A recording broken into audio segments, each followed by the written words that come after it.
G'day and welcome to Two Grumpy Blokes.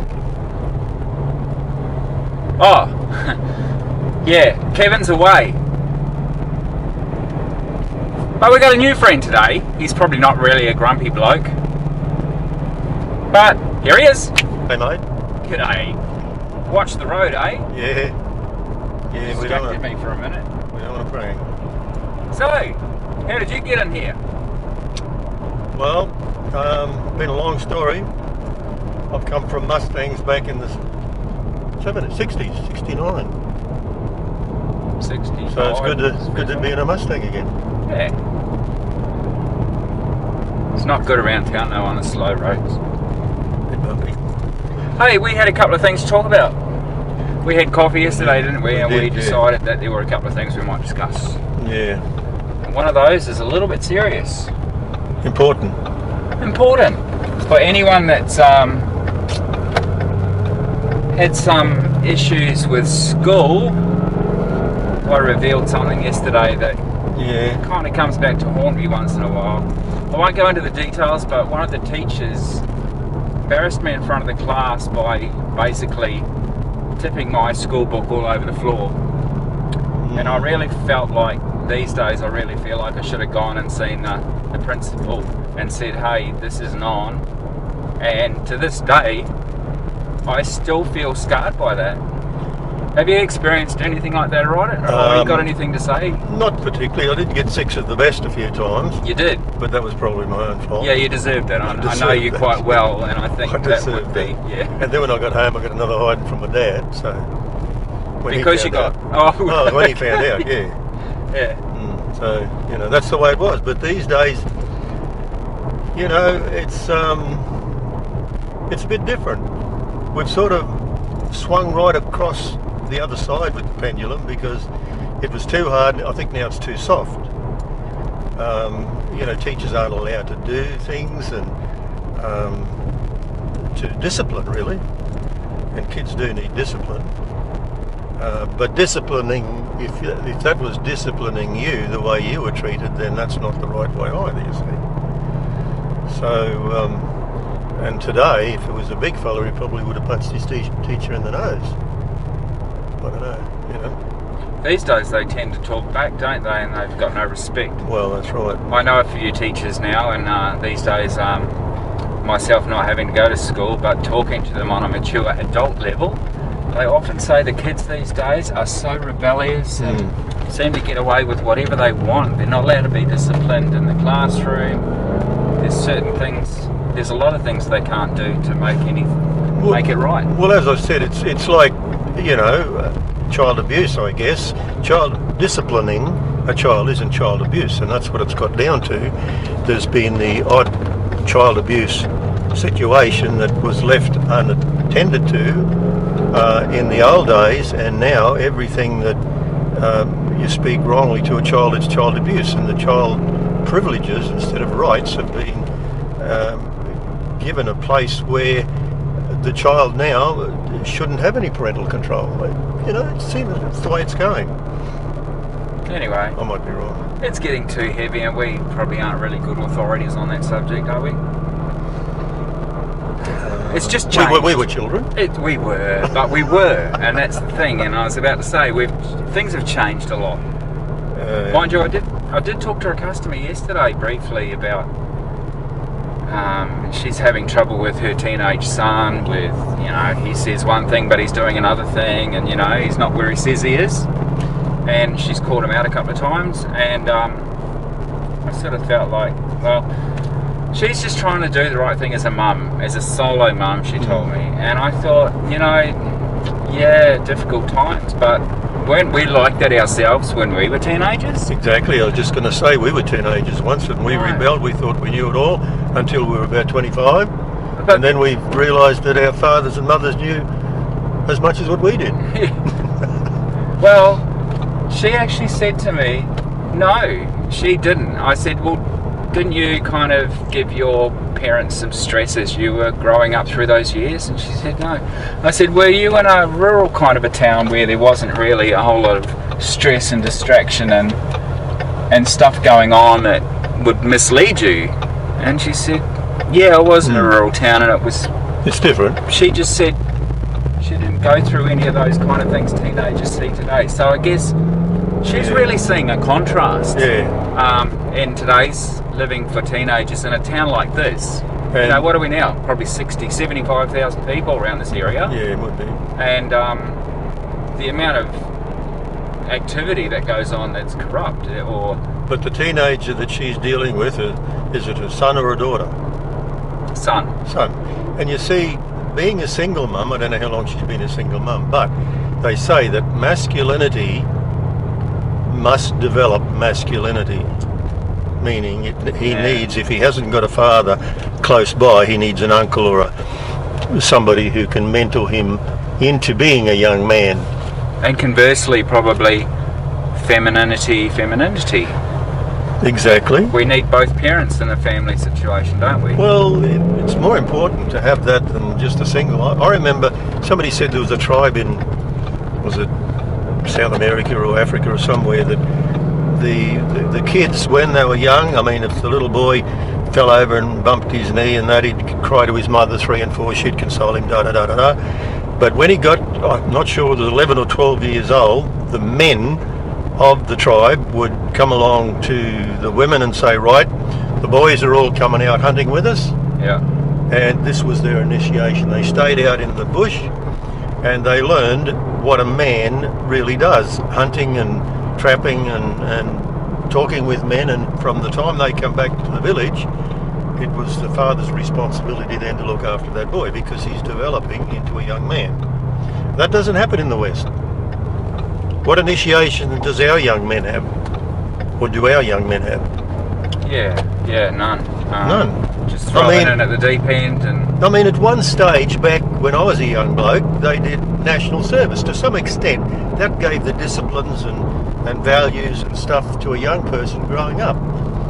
I still think that should be compulsory, even though it's not as disciplined as it used to be. I think there's still value there. I don't know. Maybe it's old hat stuff, but...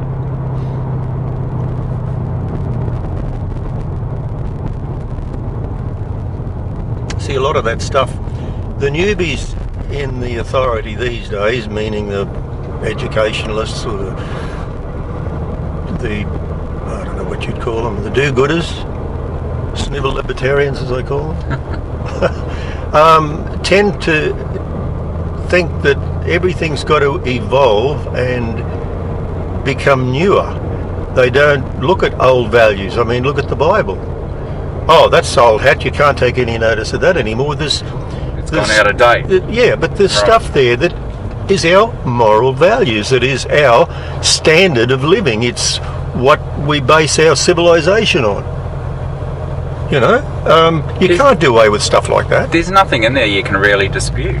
Not at all. In terms of values and morals. I mean, you look at Proverbs and Psalms and some of that stuff there. It's, you know, these guys of old, men of God, call them what you like, they were given inspiration and this was their values in life and what they lived by. Of course, all the murder and this, you know, the slaying and the wars, the battles and the blood-curdling sort of stuff that went on, we don't do that anymore, do we? Well, we shouldn't be doing that anymore, should we? What's Iraq and Syria all about? Yeah. Well, it happens. Beheadings and... But it's not really... No, it's not what general. We're supposed to be doing. No. There is a place. I mean, if you're defending your families and freedom and country, you've got to defend yourself. You don't want another country coming in and taking it over. No. Yeah, look, you know, you can, and you know, talking about kids again, our kids are growing up into young adults that have finding different values in life which aren't always acceptable.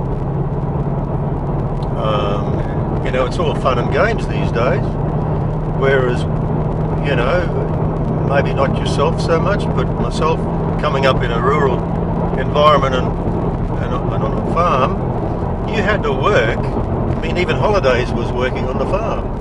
Okay. So you learned the values of doing a good day's work and earning your keep and saying, well, okay, there's an amount of satisfaction and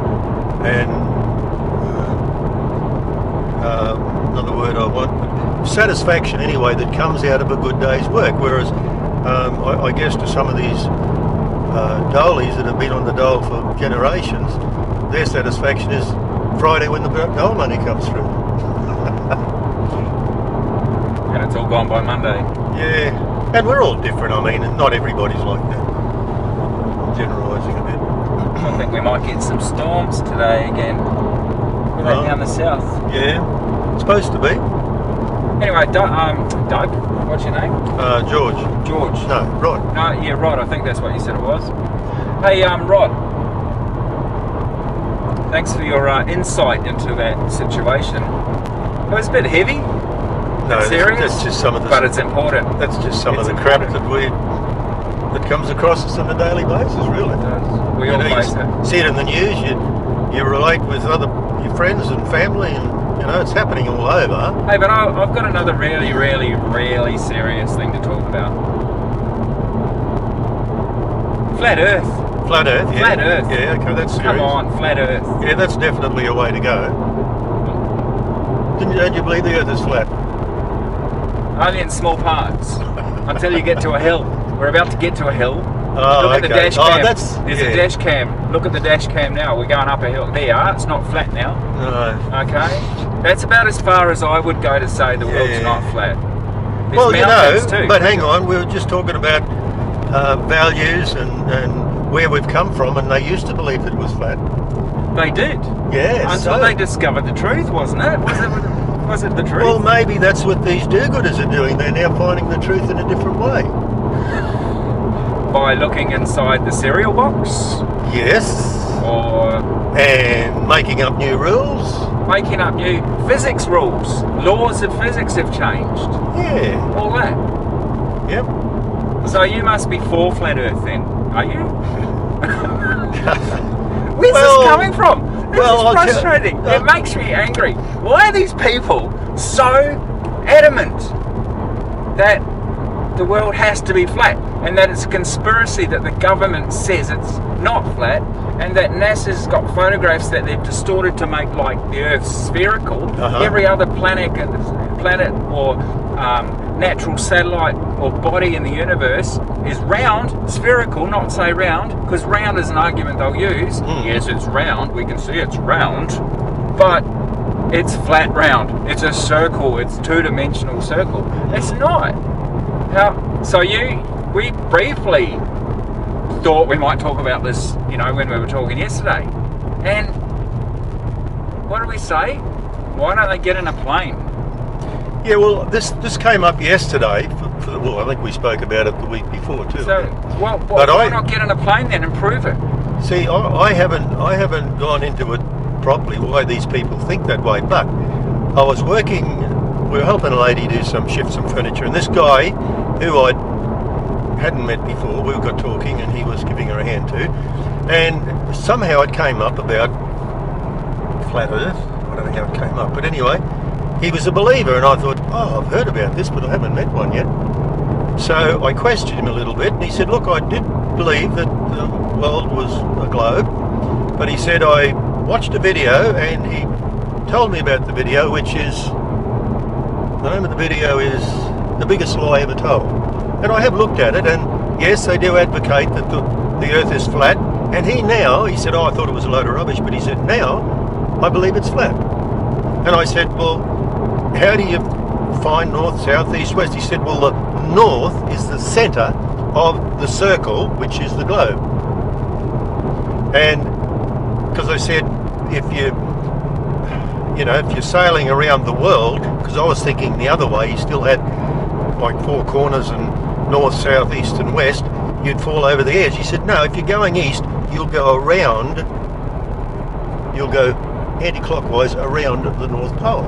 And I said, well, what about the South Pole? Well, that's a big ice wall. And I thought, oh, this is really strange. And I didn't get to ask him at the time, but I've texted him since. So what about air service now? Aeroplanes, can they fly over the wall? Do they fly into it? What's on the other side if they do fly over it? And he sort of got back at that, but I need to look into it a bit more. But there's evidence to support that. see? Yeah. Do you remember the, now I don't know what type of aircraft it was now. Actually I do, DC-10. Air New Zealand used to fly people to the South Pole, Antarctica, to see the snow from the air, the ice cap and everything. And they actually crashed. They killed everyone on board. They must have hit the South Pole wall. Oh, well, it's right then. It must be right. Yeah, okay. Well, that solved that problem. All right. What else we got to talk about? That was easy. Well, yeah. What makes me most... I guess I don't want to know the theoretical science behind the flat earth theory, but the hypothesis, I guess you could still only call it, because nothing's proven about that. Hey, what about that Malaysian aircraft? Maybe it flew further south from the Indian Ocean, hit the wall and crashed in the ice. Now it's all covered in ice. Okay, look, yeah. Don't know. But the point is, it's not the fact that... Actually, it's just the fact that they're saying it's not spherical, it's not a globe. The fact that they have to argue, the flat earthers have to argue so strongly that it's definitely flat, without evidence, without proof. But look, isn't it like most minority groups, whether it's you know, the homosexual sector of our community, or whether it's the global warming sector of our community, which I still believe a minority group, they've got to make enough noise to have everybody screaming their way. I think that's what it is. I guess as a grumpy bloke, I would not want to believe what people say unless there is strong supporting scientific evidence. Exactly. And these people just seem to rant on about everything. They believe in their own opinion. Yeah. I'm giving my opinion though, of course. Well, but I'm just saying what it is. My opinion doesn't matter at this stage, because the facts are there are no facts about these subjects. There's no proof of what is right and what is wrong. I'm a very black and white person, Rod, unfortunately, for some people. You're not 50 Shades of Grey. Haven't read it. Waiting for the movie. Has there been a movie? Have you seen it? I don't know. No, I haven't. I don't think much about it. Maybe they couldn't find any black and white film. Monochrome film. But see, I don't mind the minority, a person in a minority group situation voicing their opinion. I will voice my opinion, but I'm not out to change the world towards my orientation. Yeah. You know, I'm happy to say, well, look, you know, I believe in God. I'm a Christian. I believe in the globe, actually, not the flat earth. But I believe in this or I believe in that. But hey, if you want to believe something different, that's your opinion. I'm not going to try and convince you otherwise. That's it. But the minority groups, as I said, seem to do that. They seem to get up on every soapbox that they can to try and convince the majority of people that they are right. They want followers, so that their argument's strengthened. Exactly, that's what it is, yeah. To change everyone. I don't know what the benefit is of changing everyone's minds anyway. It's just a silly argument to me. Well, then we'll all be on the flat earth and everyone will be happy. Oh, well, okay. Then we won't crash into the South Pole anymore. Be aware of it, yeah. Hey, we're nearly at our destination, Rod. Yeah, well. Hope you haven't drunk all your coffee. No. We're going to sit on the beach and we're just going to look at the water. I was down here at Toogoom the other day, actually. You can't come here too often, I reckon. Well, I'm going to try and finish this video with a time lapse of the clouds building up behind us. I'll park the car accordingly and leave the camera going. That should be quite interesting. You know, last week's video, if you missed it, if you didn't watch it till the end, let's use proper English today. If you didn't watch it until the end, we did a time-lapse of the barge coming in from Fraser Island at Riverheads, all the four-wheel drives coming off, all the people coming off, and then the barge being taken out to its mooring on the water. And it was quite neat, and it had all the clouds moving through the sky. It was pretty nice.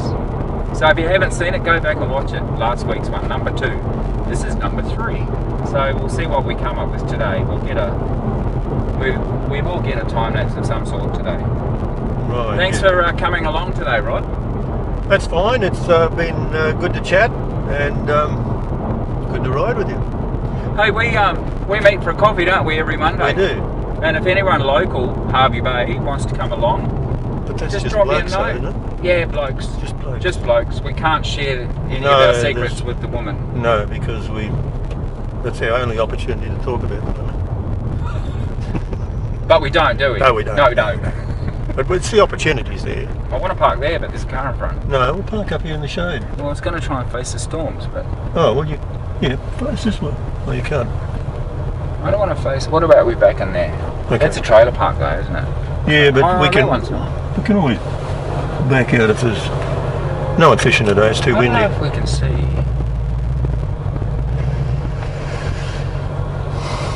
I can't really see the storms here anyway. You won't see it from there anyway.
toast, je peux vous le rendre, Seigneur, Seigneur, car avec les soldats, oui, les toreros peuvent s'entendre, pour plaisir, ils ont les combats, le cirque est plein ce jour de